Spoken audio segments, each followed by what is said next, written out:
Some time ago, I was riding my Harley with my girlfriend. And we're in the middle of Pennsylvania at a place called World's End Campground. I believe it's the state park. And we pulled in, and there was a sheriff or a park ranger there, and he told us, "Yeah, there's going to be this club here tonight, a telescope club. And so if you can't come up here around 9 o'clock when it starts to get dark, okay?" So I thought, sounds pretty interesting. So we get a camp spot. And that night we go up there, and there's all these big telescopes there. And it was pretty cool. And at first, the people were showing us stuff, but I noticed that they were kind of strange, or like kind of cocky. And the guy I started talking to, this guy was like hard to talk to. He was just like rambling, which makes me interested because sometimes rambling people say the darndest things, make you laugh. And he starts telling me about how NASA had landed on a planet and they videotaped liquid methane in a stream. And the craft only lasted like a minute. And I guess Saturn has moons or whatever. They landed on these moons and found the strangest damn things. He said NASA spends a lot of money on stuff for, 30-second video. Anyways, then he starts going on and on and on. And finally, I asked the guy, "What do you do for a living?" He goes, "I don't work." He goes, "I work one day a year." I said, "What do you do?" He goes, "I work for NASA. What I do is I do the math for the spacecraft to go in outer space. Because I do the projections of how the craft goes through outer space." He goes, "I'm a mathematician, and I'm a physicist, and I'm also a astrologist." And I'm like, "You work one day a year?" He goes, "Yeah." He goes, "Otherwise, I work for this organization that does, they study outer space through telescopes somewhere in Ohio or someplace, right?"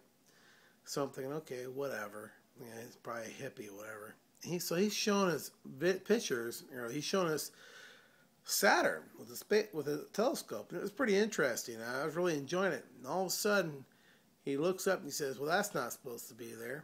And it's this big silver thing up in the sky. And I thought it was the space lab. He goes, "Nope, space lab ain't supposed to be over us right now." And I figured, well, he must know what he's talking about. Well, he points his laser at the spaceship, whatever the hell it is. He's using a pointer thing to point it up outer space. And all of a sudden, this bright fuzzy ball, the size of a tennis ball, I swear it looked like a tennis ball. It didn't change its shape. When it came out of the spaceship up above, it came down. It seemed like it was the same size all the way down. And we're talking in a blink of an eye, it was down in front of my face. It was only like 12 feet away from me, if that. And it looked like it was dark in the center. And you could see through it, but you couldn't see through it. It was kind of like it was absorbing all the light in the center of it. And it was fuzzy, like the electricity off of a motor that's spinning. You'll see like that glow coming off the contacts. It was fuzzy. It was like a fuzzy ball of electricity around it. Now I'm looking at this thing, and it's slowly moving around the edge of a building. And I'm like following it. And the crowd of people there with the telescope dude, well, he's running his mouth, and I'm following this thing. I'm like, what the hell is this thing? It goes around the side of the building, and I thought, well, I ain't going back there. Then it comes back, and it starts to go down the hill. So I start following it. I'm just kind of walk along, kind of keeping an eye on it. I'm thinking, well, maybe this is a firefly or something like that. And I'm watching this thing, and it's like really got me, struck. I'm like, what is this thing? Next thing I know, my girlfriend's yelling at me. I go, "Betty Jean, come here, check this thing out." She comes down, she sees it, she gets scared. And she starts dragging me back to where everybody was at. And meanwhile, this thing would just dart up to the top of a mountain, come right the hell back. Well, later on I asked that guy, I said, "Hey, did you see anything strange? Because I seen something strange while you were talking." And he goes, "Yeah." He goes, "I've seen some stuff tonight that I can't explain.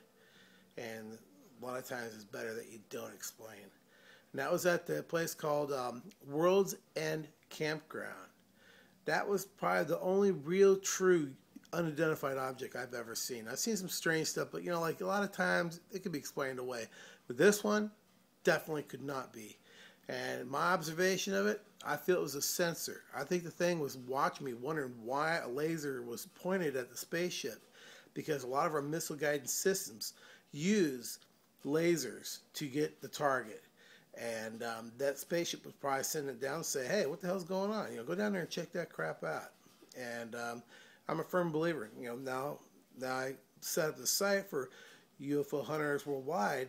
I want to see what there is that's real. I mean, I'm trying to get really good video. I like to reverse engineer this concept of what they're flying in. I mean, that's the most amazing thing that mankind could ever do, is to reverse engineer a spaceship that can go 300 million light years in a day.